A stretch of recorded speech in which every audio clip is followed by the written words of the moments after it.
All right, today we're going to dig into a really powerful idea. What if migration policy isn't just about borders anymore? What if it's actually about building the voters of the future? We're going to break down a new analysis that connects the very real physical movement of people in Europe to the digital rules that now govern all of our online conversations. So let's just start with the central, really provocative question from the source material. What if we've been looking at policy all wrong? Instead of just a tool to solve problems, what if it's also become a tool to engineer political outcomes, to literally build new, durable groups of voters? And this brings us to two worlds that we usually keep completely separate.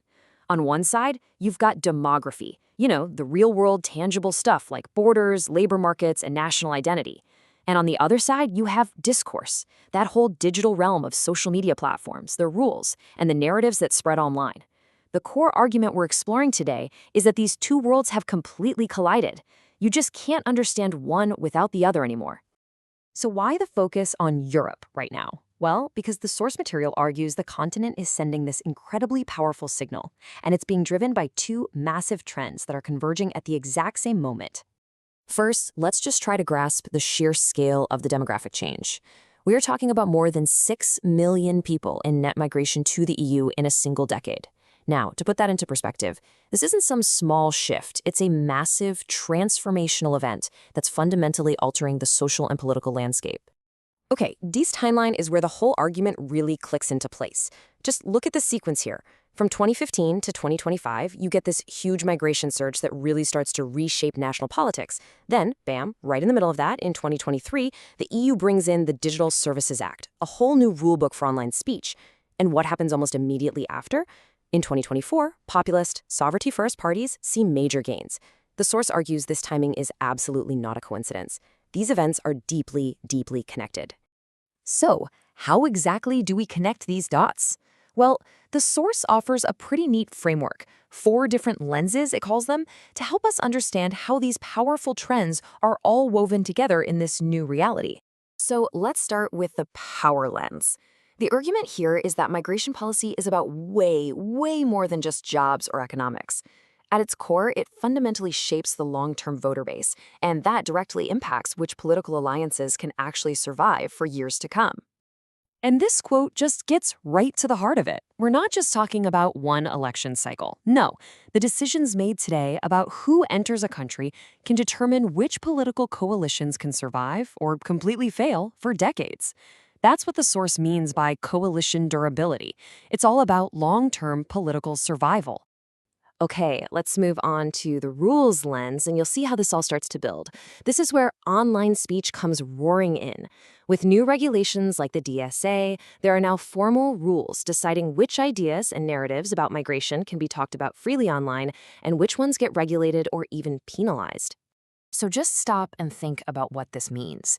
The debate itself is being structured, almost curated, from the top down.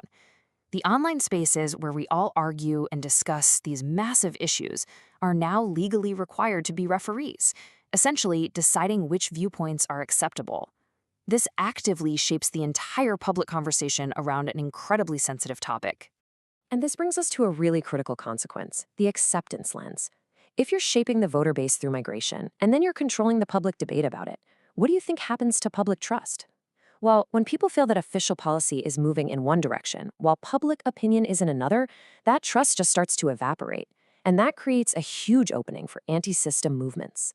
The source actually has a key term for this. It calls it the legitimacy gap. And it's exactly what it sounds like. It's the distance between the formal, on-paper authority of a government and the public's actual, real-world acceptance of that authority. The wider that gap gets, the more unstable things become. And that leads us to the final lens, resilience. A political system's real strength is tested by its ability to absorb big demographic changes while, and this is key, keeping public trust. If it can't manage both of those things at the same time, it becomes fragile. Politically brittle. That's such a powerful metaphor from the source. Think of it like glass. A system might look strong, it might look stable on the surface, but if that foundation of civic trust has been eroded, it can't bend under pressure. The first major shock comes along and it just shatters.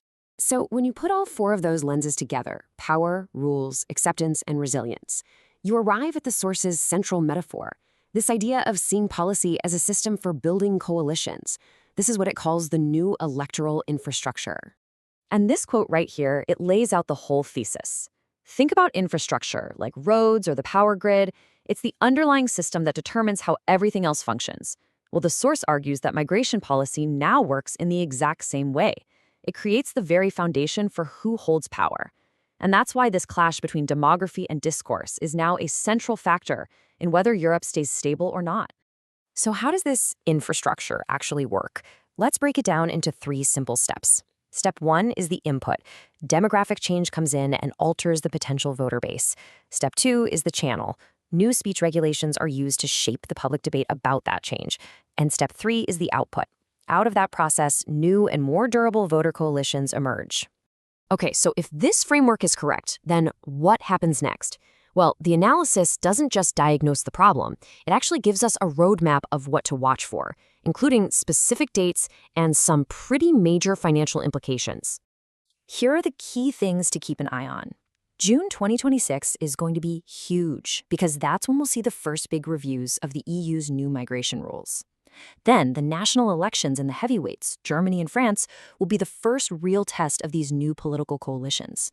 And of course, running in the background through all of this is the ongoing enforcement of the Digital Services Act, which will keep shaping what we can and can't say online. And this all has very real-world financial consequences.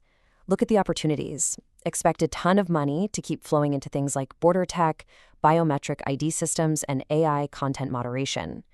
But on the flip side, on the risk side, you're looking at potential labor shortages, a lot of political volatility, and maybe even higher borrowing costs for countries that are seen as politically fragile.